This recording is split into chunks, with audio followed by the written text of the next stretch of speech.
The shuttle doors hissed open, and Kavik felt his secondary stomach clench. Another human exchange student. The third one. This cycle, though the previous two had requested immediate transfers back to their soft, gentle homeworlds within days. He adjusted his translator and tried to look welcoming, which was difficult when you had mandibles instead of lips. She stepped into the docking bay with a worn backpack slung over one shoulder, scanning the crowd with eyes that lingered just a fraction too long on each face, each exit, each potential threat. Kavik noticed that detail immediately. Humans were supposed to be nervous, skittish things when they first arrived at Velcor Station, a massive educational hub orbiting the gas giant Threnox 5.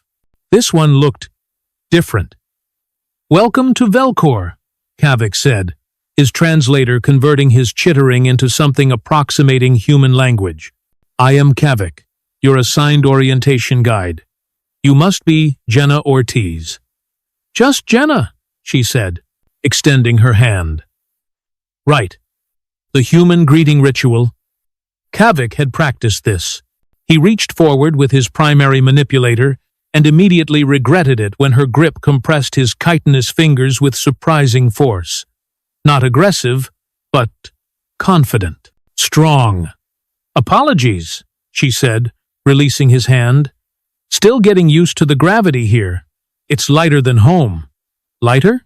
Velcor Station maintained a standard 1.2 gravities, which was comfortable for most species, but notoriously difficult for humans who came from a 1.0 environment. Kavik decided not to mention this. Perhaps she was simply being polite. "Your quarters are in the Xenobiology Wing, Section 7, Kavik explained as they walked through the gleaming corridors. Other students moved aside when they saw the human, their various sensory organs tracking her with undisguised curiosity. "You will be sharing a common area with 4 other species. We find that integration works best when you throw everyone together and hope nobody dies." Jenna finished, one corner of her mouth lifting. Kavik's translator tagged this as humor, though her tone carried an edge he could not quite identify.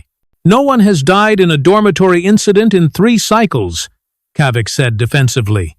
"Impressive," Jenna replied, and this time the humor seemed genuine. "At my last school we had at least 2 trips to the medical center per month, and that was just from sports." Kavik's antennae twitched in confusion. Sports? He knew humans engaged in recreational physical activities, but injuries? Why would they continue doing something that hurt them? They arrived at her quarters, and Kavik input the access code. The door slid open to reveal a sparse but functional room with a sleeping platform, a desk integrated into the wall, and a refreshment unit. By the window, which offered a spectacular view of Threnox 5's swirling amber clouds, sat a small plant in a clear container. "We were informed. Humans appreciate botanical life forms in their living spaces," Kavik explained. "This is a thornless variety of Velcorian moss, very safe. It does not secrete toxins or exhibit predatory behavior." Jenna walked to the plant and touched one of its soft, purple fronds gently. "It's nice." "Thank you." She paused, then added, "Though back home, I had a cactus that could definitely qualify as predatory. Drew blood more than once. Your planet has plants that attack you?" Kavik heard his voice rise several octaves. "Well, not actively. You just have to be careful where you put your hands." She said this as if it were the most normal thing in the galaxy. Kavik made a mental note to review the Earth classification files again. Perhaps he had missed something important in the briefing materials. "Classes begin tomorrow," he said, backing toward the door. "Your schedule has been uploaded to your personal device. If you need anything, or if you experience distress, anxiety, or existential dread from being so far from your homeworld, please contact Student Services immediately." "I'll be fine," Jenna said, already unpacking her bag. Kavik caught a glimpse of clothing, some data modules, and what looked like a small bound collection of paper. An actual physical book? How primitive. "I'm looking forward to it," actually. The door closed, and Kavik stood in the corridor for a moment, processing the encounter. Something felt off about this human, though he could not articulate what. She seemed too calm, too collected, too unbothered by the strangeness of her surroundings. He shook his head, his antennae settling back into their neutral position. Perhaps this one would actually make it through the semester. The next morning, Kavik arrived early at the xenobiology lecture hall to observe Jenna's first class. He told himself it was professional duty, ensuring the new student's smooth transition. But truthfully, his curiosity had been eating at him all night. The lecture hall was a magnificent amphitheater with seating arranged in concentric rings, each level designed to accommodate different body types and sensory needs. Jenna entered 3 minutes before the start time. Another oddity. Most first-day students arrived excessively early out of nervousness. She found a seat in the middle section, neither seeking attention at the front nor hiding in the back, and calmly pulled out a data pad. Professor Threxon glided in exactly on time, his gelatinous form undulating with each movement. He was considered one of the finest educators in the sector, specializing in comparative biology and evolutionary adaptations. "Welcome, students, to Xenobiology 300, Threxon began, his voice resonating from the translation sphere he wore. "Today, we will discuss the concept of the Deathworld, a classification for planets whose environmental conditions are so hostile that they produce species with remarkable and often disturbing survival adaptations. A holographic display activated, showing a rotating planet with blue oceans and green land masses. Earth. This is a Class 12 Deathworld, Threxon continued. Note the excessive oxygen content in the atmosphere, the extreme temperature variations, the presence of predatory megafauna, the frequent tectonic activity, and the exposure to unfiltered radiation from the system's star. Several students made noises of distress. One Velcorian student near the back actually fainted, her crystalline body making a musical chime as it hit the floor. Species that evolve on such worlds develop extraordinary capabilities out of sheer necessity, Threxon said.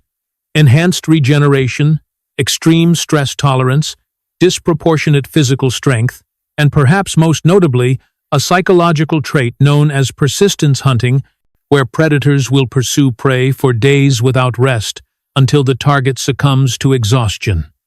Kavik watched Jenna.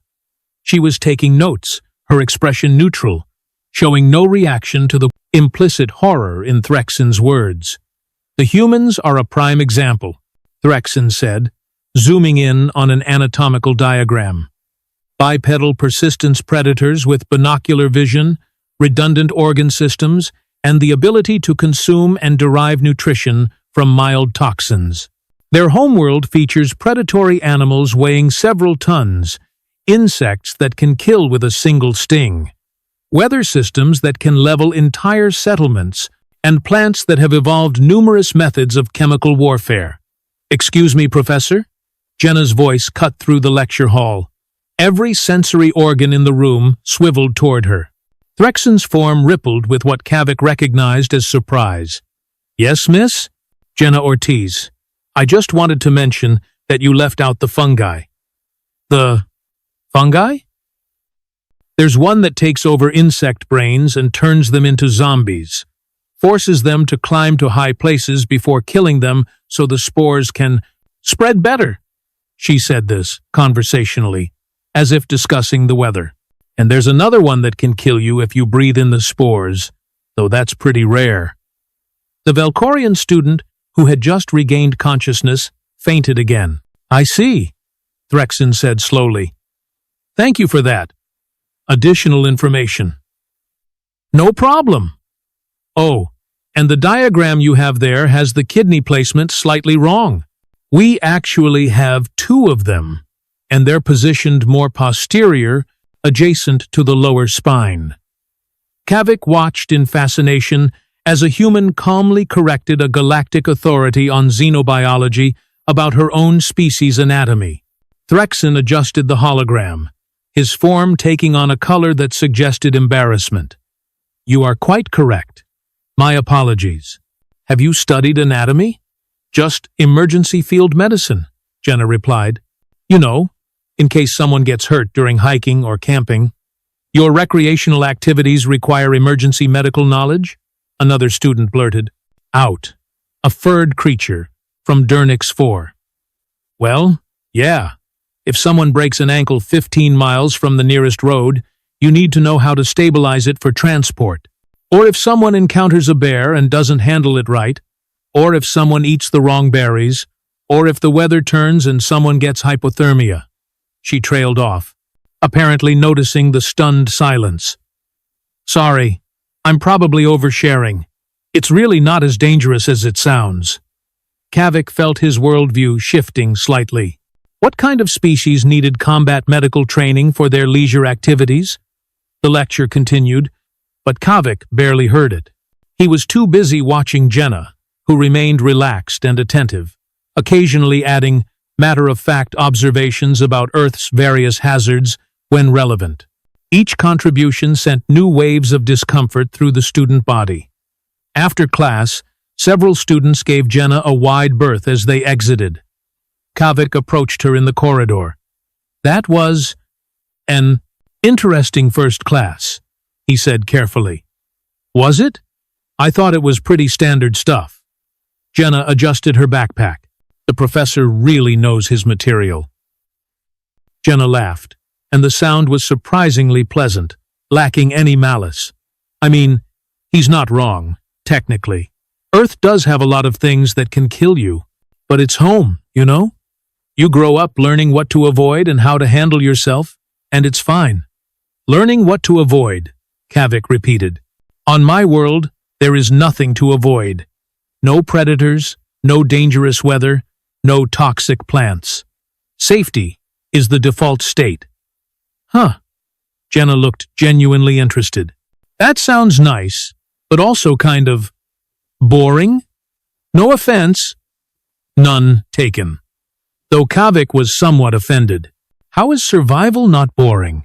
Because when everything wants to kill you, you have to be clever. Adaptive. You learn to read situations, to assess risks, to trust your instincts. She grinned. Makes life exciting. Kavik's antennae drooped. This human was either incredibly brave or completely insane. Possibly both. Security incident, cafeteria level 3. When he arrived, breathing heavily from the exertion of climbing 2 levels of stairs because the elevators were locked down, he found a crowd of students pressed against the walls, as far from the center of the room as possible. In the middle of the cafeteria stood Jenna, perfectly calm, with her hand extended toward a creature that made Kavik's circulatory fluid run cold. A Crix hunter, someone's illegal pet by the looks of it, about the size of a large Velcorian and covered in gleaming black scales. Its 6 legs were splayed in an attack posture, its tail with its venomous barb raised high, and its triple jaws were open, revealing rows of teeth designed for rending flesh. Saying softly, "Easy now, I'm not a threat. Look, see? I'm making myself smaller." She lowered herself into a crouch, maintaining eye contact with the creature. "You're just scared, aren't you? All these strange smells, all these weird aliens. It's overwhelming." The Crix hunter hissed, a sound like steam escaping from a ruptured pipe. "Security is 3 minutes away," someone whispered nearby. "They will tranquilize it." "That thing has killed Velcorian adults," another student said. "Why is she not running?" Kavik wondered the same thing. Then he noticed something. The Crix's body language was aggressive, yes, but there was something else underneath it. Fear. The creature was cornered, probably escaped from wherever it was being kept, now faced with hundreds of strange beings in an unfamiliar environment. "I know you're a predator," Jenna continued in that same even tone. "So am I. That's okay. Predators can coexist. We don't have to fight." Pocket and pulled out something. Food. Some kind of protein bar from the smell. She broke off a piece and tossed it gently to the side, away from herself. One of its heads darted down and consumed the offering. Its aggressive posture relaxed slightly. There you go. Not so scary, right? Jenna broke off another piece, tossed it a bit closer to herself. The Cricks took it, this time without as much hesitation. We're going to be okay, both of us. No one needs to get hurt. Security burst through the doors, weapons raised. Wait, Kavik shouted, surprising himself. She has it under control. The security chief, a heavily armored Thoraxian, looked at Kavik as if he had suggested they all jump into the nearest star. But he held his position, watching. Jenna tossed the last piece of food, and the Cricks approached within arm's length to take it. Its tail lowered, its jaws closed. It made a sound that was almost a purr. Slowly, carefully, Jenna reached out and touched the creature's scaled head. The Cricks leaned into the contact. Who's a good, dangerous apex predator? Jenna said, and her tone was actually affectionate. Yes, you are. You're just misunderstood, aren't you? The security team moved in with a containment field, carefully separating Jenna from the Cricks. As they led the creature away, it kept looking back at her, its aggressive posture completely absent now. The cafeteria erupted into chaos, everyone talking at once. Jenna stood up, dusted off her knees, and calmly returned to her table to finish her meal. Kavik approached her, his legs feeling unsteady. That was stupid? Jenna offered. Yeah, probably, but it was just scared, lashing out because it felt threatened. I've dealt with aggressive animals before. You just have to show them you understand they're dangerous, respect that danger, but also communicate that you're not a victim. On your world, encountering such a creature would be normal? I mean, not exactly like that one, but mountain lions, bears, venomous snakes? Yeah, you run into them sometimes. My dad taught me how to handle wildlife encounters when I was 8. She took a bite of her sandwich, completely unfazed. The key is not to panic. Panic makes you pray. Kavik sat down across from her, no longer caring about professional boundaries or protocol. Jenna, what is your planet like? Really? She considered the question, chewing thoughtfully. Okay, so imagine a world where almost everything has evolved some kind of defense mechanism or hunting strategy. The plants have thorns, toxins, or allergenic compounds. The animals range from tiny things that can kill you with venom to massive things that can crush you with weight. The weather can freeze you, cook you, drown you, or blow you away. The ground can open up and swallow you during earthquakes. The ocean has creatures that could eat a shuttle. She paused. But it's also beautiful, incredibly diverse. Every ecosystem is this complex web of life, everything connected, everything adapted to survive. And humans evolved to thrive in this environment? Not just thrive. We became the dominant species. We learned to work together, to use tools, to adapt faster than anything else. Her eyes met his, and Kavik saw something there that made him understand, finally, what he had been missing. We're persistent, Kavik. When something threatens us, we don't run. We learn its weaknesses. We innovate. We overcome. You are predators, Kavik said quietly. Kavik, we're survivors, Jenna corrected. There's a difference. Predators hunt. Survivors do whatever it takes to keep going. The cafeteria had mostly cleared out, students either too shaken to continue eating or too curious not to gossip elsewhere about the human who had befriended a Cricks hunter. Kavik realized that his initial assessment of Jenna had been entirely wrong. She was not just another exchange student trying to adapt to a strange environment. She was a creature from a Deathworld. And this station, with its controlled atmosphere, its safety protocols, its carefully maintained peace, was probably the least dangerous place she had ever been. What made you want to come here? Kavik asked. To study with species from safe worlds? Gentle worlds? Jenna smiled, and this time it reached her eyes. Because I wanted to understand what peace looks like, what it's like to live without having to constantly watch your back, read your environment for threats, prepare for the worst. Earth is amazing, but it's exhausting sometimes.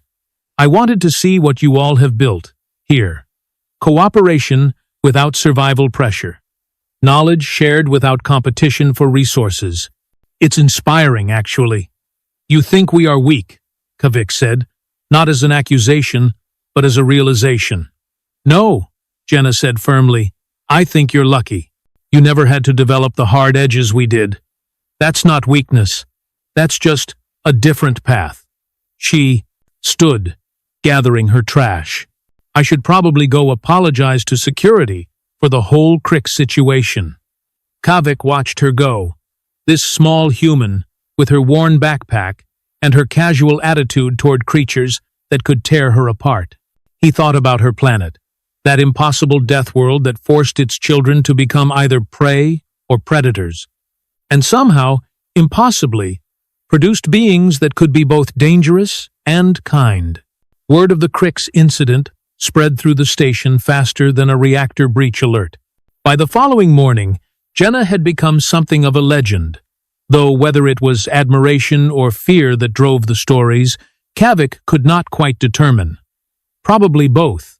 He found her in the physical training facility, a space most students used for low-impact exercise and meditation.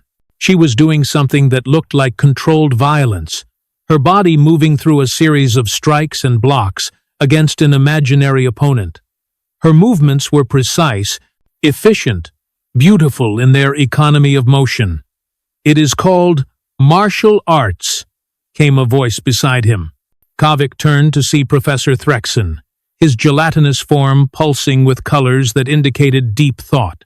Many human cultures developed combat systems for personal defense. I have been researching Miss Ortiz since her comments in my lecture. She is from a region of Earth called California, which experiences regular seismic activity, periodic droughts, seasonal wildfires, and hosts several species of venomous reptiles. That sounds like a description of a hell dimension, Kavik said. To us, perhaps. To her, it is simply home. Threxon rippled thoughtfully. I must confess, Kavik, I have been teaching about Deathworld species for 6 cycles, but I never truly understood what that meant until I observed her with that Crix. She assessed the threat, recognized the fear underneath the aggression, and responded with calibrated empathy. That is not something we teach. You learn when your environment demands constant threat assessment for survival. Jenna finished her routine and noticed them watching. She grabbed a towel, wiping sweat from her face as she approached. Hey, Professor. Kavik, did I miss something? I wanted to apologize, Threxon said. My lecture about Earth was factually accurate, but contextually incomplete. I presented your world as a nightmare, without acknowledging what it created. Beauty alongside danger. Compassion alongside strength. I see now that I did not understand Deathworld species at all. Jenna looked surprised, then touched. That's really thoughtful, Professor. Thank you. But honestly, your lecture was great. It's good for people to understand where humans come from. Context matters. Indeed, it does, Threxon agreed. I wonder if you might be willing to give a guest lecture? A Deathworlder's perspective on Deathworld evolution? Seriously? I'm just a student.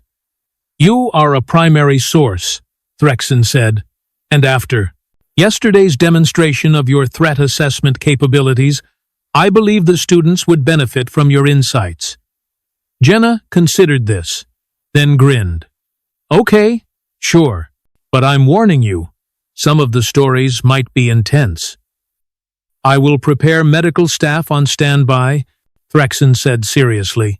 2 days later, Kavik found himself back in the amphitheater, but this time Jenna stood at the front, looking remarkably comfortable despite the hundreds of eyes, stalks, sensors, and other sensory organs focused on her.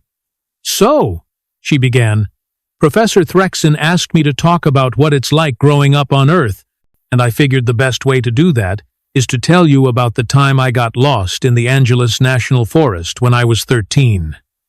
The audience leaned forward, various species expressing attention in their own ways.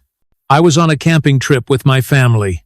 We were hiking, and I wandered off the trail because I saw this cool bird and wanted to get a better look. Rookie mistake. By the time I realized I was lost, the sun was setting." She paused, letting that sink in. "Now, on Earth, being alone in the wilderness at night means you're sharing space with predators. Coyotes, definitely. Maybe mountain lions, definitely snakes in the underbrush. And the temperature drops fast once the sun goes down. Hypothermia becomes a real concern." Several students made distressed noises. But here's the thing. I had training. My parents made sure I knew basic survival skills because, well, you never know. So, first thing I did was find a spot near a large tree with a clear sightline, somewhere I could put my back to something solid. Then I gathered dry wood for a fire. "You created combustion?" a student asked, horrified. "It keeps you warm, keeps animals away, and serves as a signal for rescuers. I use the magnesium fire starter I always carry in my pack." "You carry ignition devices as standard equipment?" another student asked. "For emergencies." "Yeah. Anyway, I built a fire, rationed my water and snacks, and settled in to wait for dawn. Around midnight, I heard something moving in the brush. Big, from the sound of it. The amphitheater was absolutely silent now. I grabbed a large stick, ready to make myself look bigger and more threatening if needed. But then, I remembered what my dad taught me. Most predators don't want to fight something that might fight back. Too much risk of injury. So I stood up, made myself as large as possible, and yelled, just screamed at the darkness. "And it worked?" Kavik asked. "It worked." Whatever it was decided I wasn't worth the trouble and left. I stayed by that fire all night, feeding it wood, listening to every sound. At dawn, I heard the search helicopter and used my emergency whistle to signal my location. I was back with my family by breakfast. "You were 13? Threxon asked. "A juvenile." "Yeah, but that's kind of the point. On Earth, you learn early.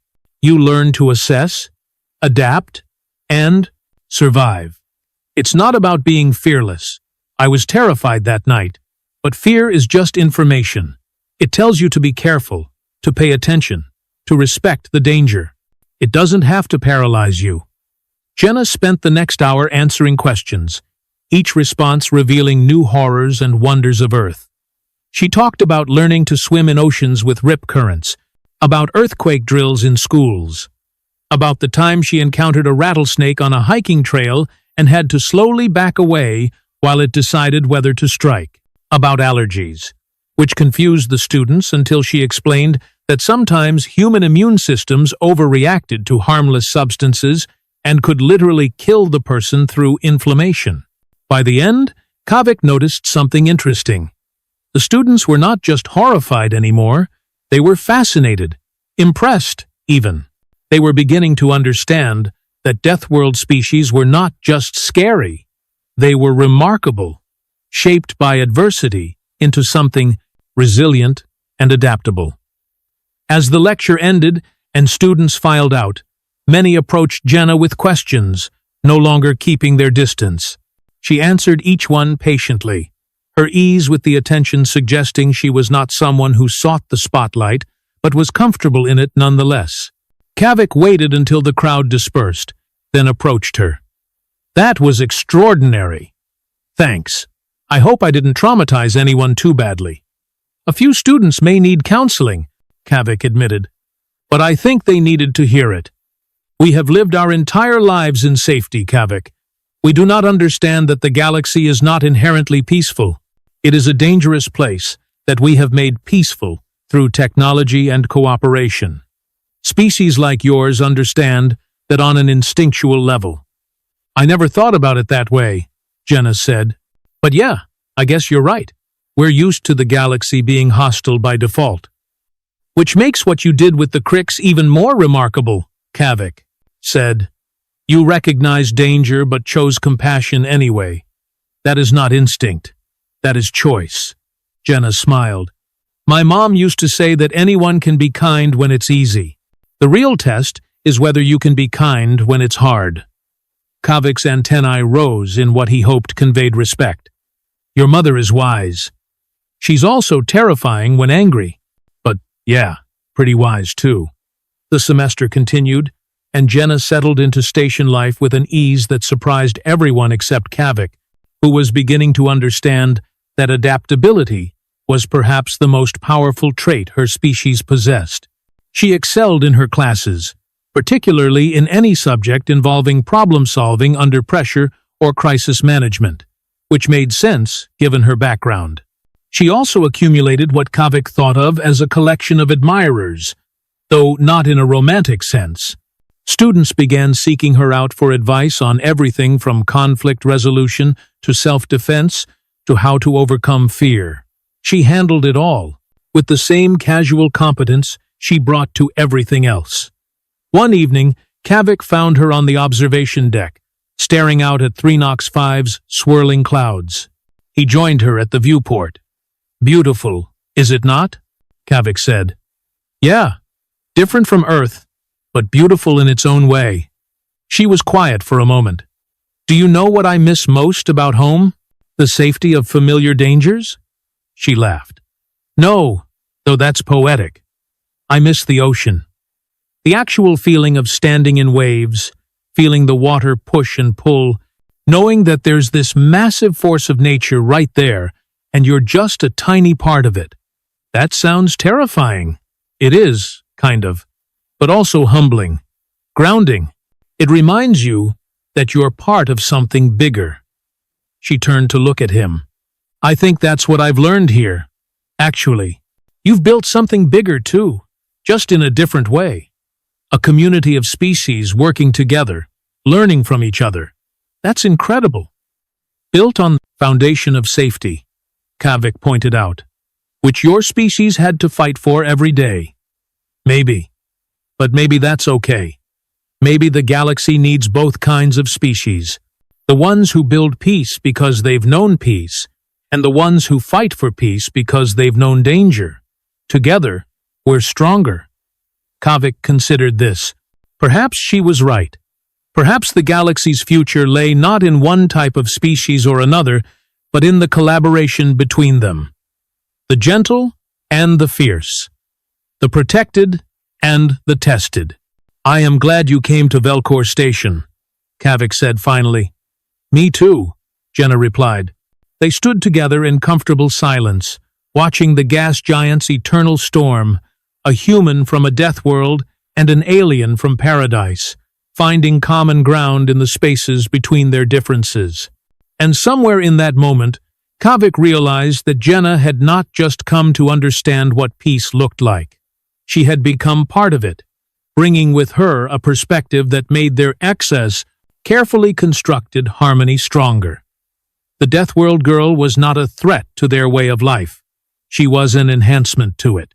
The morning started like any other, which should have been Kavik's first warning that something was about to go catastrophically wrong.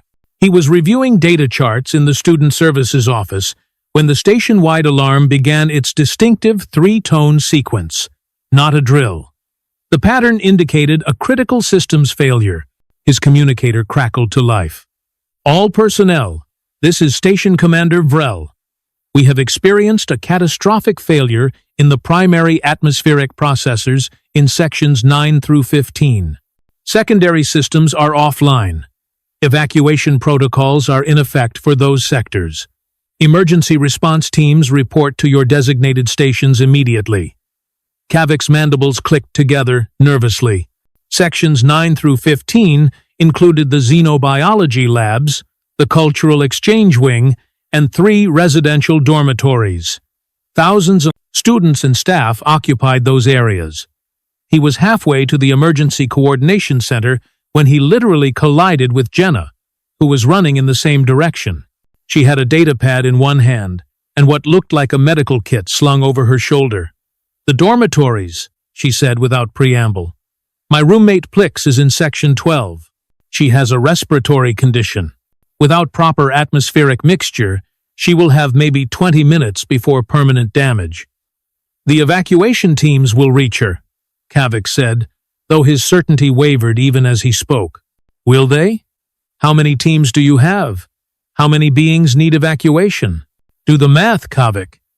She was already moving toward Section 12, against the flow of students streaming toward the safe zones. Kavik made a decision that would either save lives or end his career, possibly both. He followed her. The corridor leading to Section 12 was chaos. Emergency lighting cast everything in harsh red shadows. A group of younger students huddled near a sealed emergency door, their various respiratory systems already showing signs of distress as the atmosphere grew thin and unbalanced. "This way," Jenna called to them, her voice cutting through their panic with surprising authority. "Follow me. Stay together. If anyone feels faint, speak up immediately." "Who put you in charge?" demanded a Thoraxian student, his armored plates rattling with indignation. "Nobody. But I'm the one moving while you're standing there arguing, so make a choice." Jenna did not wait for a response, instead helping a smaller student who was struggling with the reduced oxygen levels. They moved as a group, Jenna at the front, Kavik helping to support stragglers at the rear. She navigated the corridors with quick efficiency, checking her datapad's station schematic constantly. "The main evacuation route is blocked," Kavik reported, checking his own device. "Debris from the processor explosion. Then, we go around. Through the maintenance passages." Jenna was already moving toward an access panel. "Those passages are not designed for general traffic. They are narrow, poorly lit, and structurally uncertain. They also have independent air supplies for the maintenance workers," Jenna countered, prying open the panel with strength that surprised Kavik, despite everything he had learned about human capabilities. "Everyone, through here. It's going to be tight, but we can make it." One by one, the students squeezed through.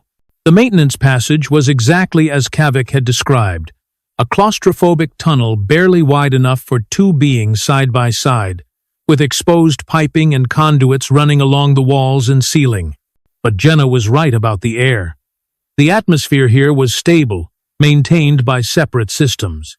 "Keep moving," Jenna encouraged, her voice steady despite the obvious strain of supporting several students who were struggling. "You are all doing great.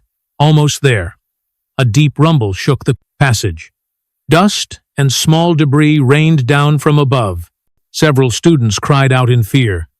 "Secondary collapse," Kavik said, checking his alerts. "The damage is spreading." "How far to the next access point?" Jenna asked, playing her light across the tunnel ahead. 40 meters. But there is a junction where we need to choose between two routes." They pressed forward. When they reached the junction, Kavik consulted the schematic. "Left takes us toward Section 10, which is stable. Right leads to Section 12, where your roommate is located, but the structural integrity is questionable." Jenna looked at the group of students, then at Kavik. "Get them to Section 10. I'll get Plix." "Absolutely not. You will die." "Maybe.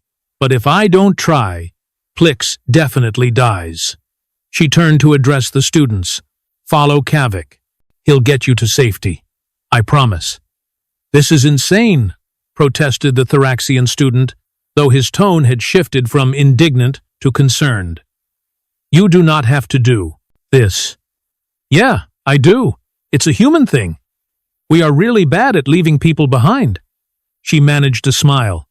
"Besides, I've been in worse situations. There was this one time during a wildfire evacuation where I had to help rescue some horses from a barn. Horses are surprisingly difficult to convince when they are panicking. This will be easier." Before Kavik could argue further, she disappeared down the right passage, moving fast despite the unstable conditions. Kavik wanted to follow, every instinct screaming that he should not let her go alone. But he had a dozen students depending on him. He made the only choice he could and led them left toward safety. Jenna's breath came in controlled measures as she navigated the deteriorating passage. The air quality was noticeably worse here, the atmospheric mix unbalanced in ways that made her head swim slightly. Not critical yet, but heading that direction. She checked her data pad. Plix's room was close, just 2 more corridors. The station groaned around her, metal stressed beyond its designed tolerances. A support beam buckled near her head, and she ducked instinctively, feeling the rush of displaced air as it crashed down behind her. No going back now. Forward was the only option. She reached the residential corridor and immediately spotted the problem.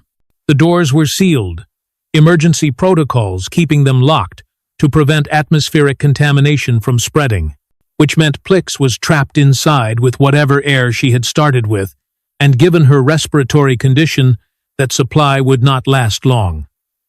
Jenna approached the control panel beside Plix's door. Locked, as expected.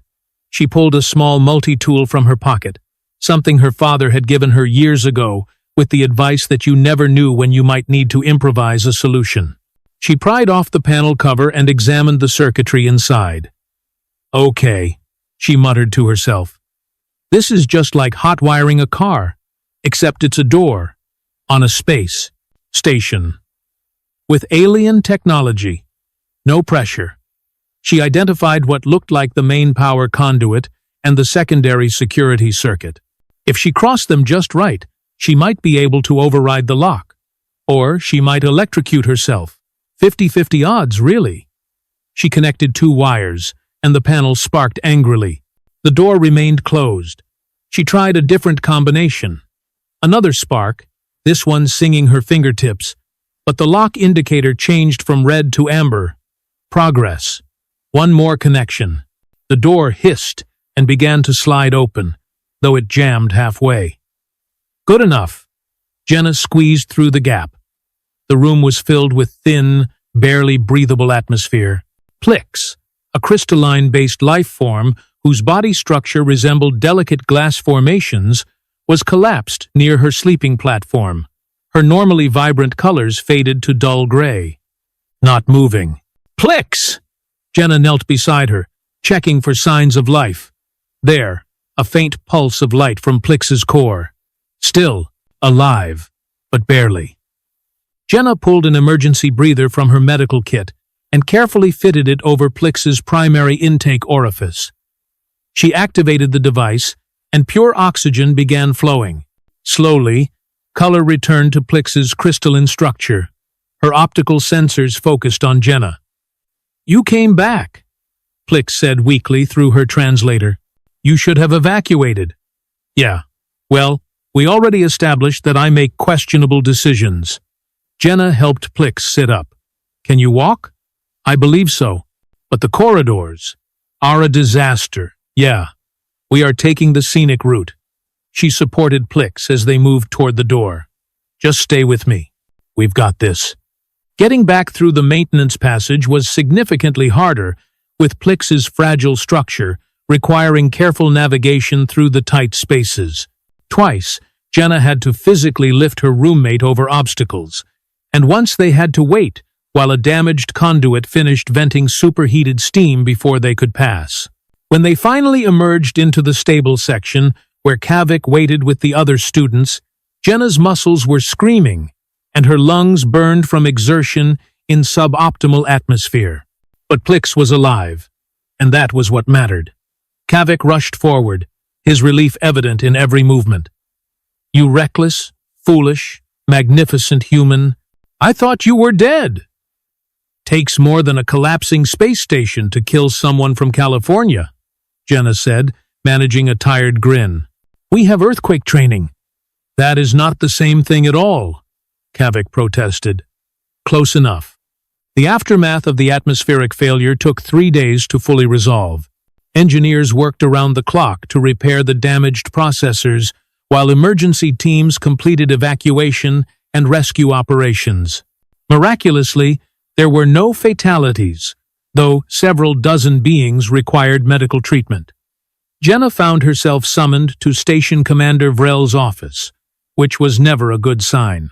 The commander was a Distri, Velcorian of impressive size, her crystalline body reflecting the office lights in patterns that suggested deep contemplation. "Miss Ortiz," Vrel began, her voice resonating through her translator. "I have reviewed the incident reports from Section 12.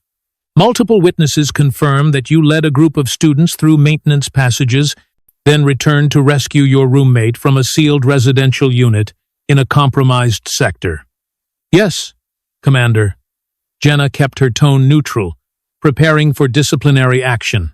"You violated 17 different safety protocols, accessed restricted areas without authorization, and tampered with security systems. Also, yes, Commander, you saved 14 lives, including your own and your roommates." Vrel's colors shifted to what Jenna had learned indicated approval. "While I cannot officially condone your methods, I must acknowledge that your actions prevented what could have been a tragedy. Your quick thinking and disregard for personal problem. Safety exemplify the best qualities of station citizenship." Jenna blinked. "So, I'm not in trouble?" "Oh, you are absolutely in trouble. There will be a formal reprimand in your file, and you are required to complete additional safety training." Vrel's colors shifted again, this time to something that might have been amusement. "However, there will also be a commendation. I find bureaucracy allows for such contradictions." "Thank you, Commander. I think? You are dismissed. And Miss Ortiz? Try to avoid any more catastrophic incidents this semester. My stress levels cannot handle it." Word of Jenna's rescue operation spread even faster than the Cricks incident had. By the following day, she could not walk through any corridor without beings stopping to thank her, ask questions, or simply stare in what seemed like awed confusion. She handled it with her typical grace, deflecting attention and insisting that anyone would have done the same. But they would not have, Plix insisted as they shared a meal in the newly reopened cafeteria. Most species would have calculated the risk and determined it was not worth the potential cost. "That's just survival math," Jenna said. "Nothing wrong with that, except you do not calculate that way," Kavik added, joining them with his own meal. "You assess the situation, recognize what needs to be done, and do it regardless of personal risk.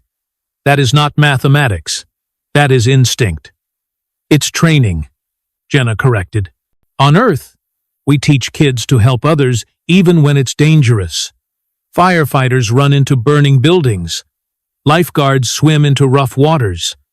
Medics go into combat zones. It's what we do. Because your world demands it," Plix said softly. "You must help each other survive because survival is not guaranteed." Jenna considered this. "I guess that's true. We are kind of all in it together on Earth. The planet is constantly trying new ways to kill us, so we learn to watch out for each other. And that makes you both terrifying and admirable," Kavik said. "You are creatures of compassion, forged in the fires of necessity." "That's oddly poetic for someone who was lecturing me about safety protocols yesterday." "I contain multitudes," Kavik replied primly, though his mandibles twitched in what Jenna had learned to recognize as his version of a smile. 2 weeks after the atmospheric incident, Professor Threxon invited Jenna to participate in a symposium on interspecies emergency response. She agreed, though she insisted she was not an expert on anything except getting herself into and out of dangerous situations. The symposium was held in the largest conference hall on the station, with attendees from multiple species and dozens of worlds. Jenna stood on the stage, feeling distinctly out of place among actual emergency response professionals and academics. "The question before us," Threxon was saying, "is how we can improve our crisis response protocols to better serve our diverse population. We have invited Miss Ortiz to share her perspective as someone who successfully navigated a recent emergency." Jenna stepped to the podium, data pad in hand with notes she had prepared. Then she set it aside.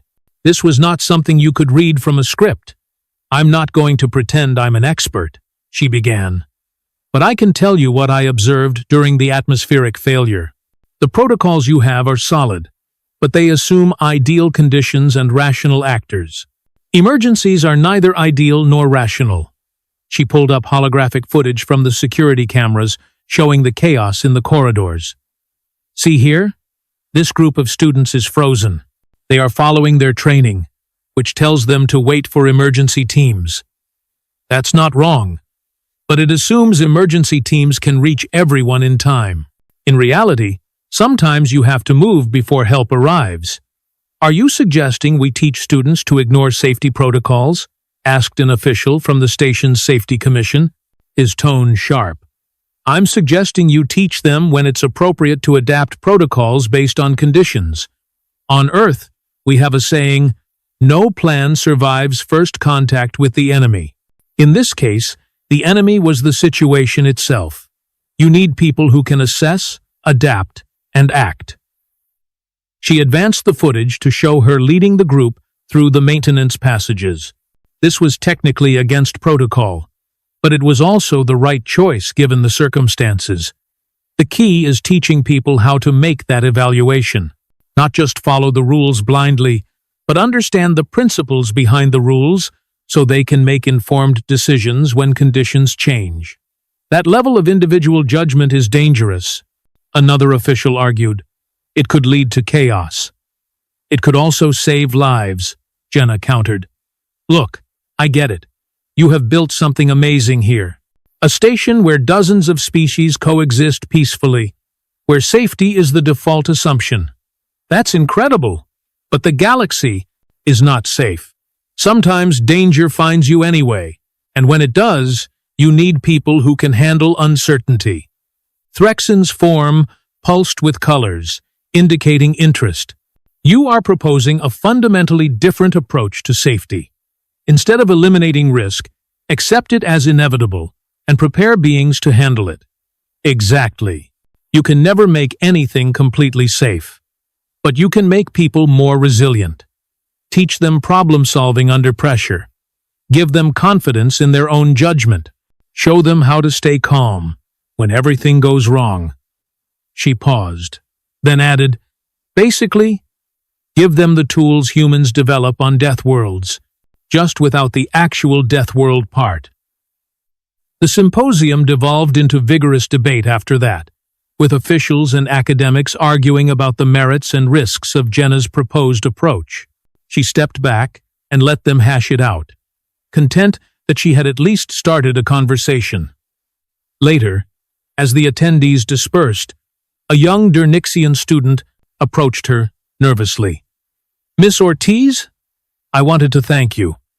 I was one of the students you helped during the evacuation. Before that day, I was terrified of any deviation from routine. Now I understand that fear is just information, as you said in your lecture. It tells you what to be careful of, but it does not have to control you." Jenna felt something warm bloom in her chest. "That's great. Really? Just remember to still be appropriately cautious. Fear exists for a reason." "Of course. But now I know the difference between caution and paralysis." The student's fur rippled in what Jenna had learned was a sign of happiness. "Thank you for showing us that." As the student left, Kavik approached with Plix beside him. "You have started a movement," he observed. "Several student groups are organizing to petition for enhanced crisis response training." "I didn't mean to cause trouble," Jenna said. "You did not cause trouble. You revealed a gap in our systems." Plix's colors swirled with excitement. "We have been so focused on preventing danger that we forgot to prepare for the inevitable moments when prevention fails. That is valuable insight. It's also going to make a lot of bureaucrats nervous," Jenna pointed out. "Good," Kavik said firmly.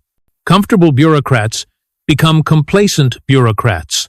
You have reminded us that safety is not a destination, but a continuous process of adaptation."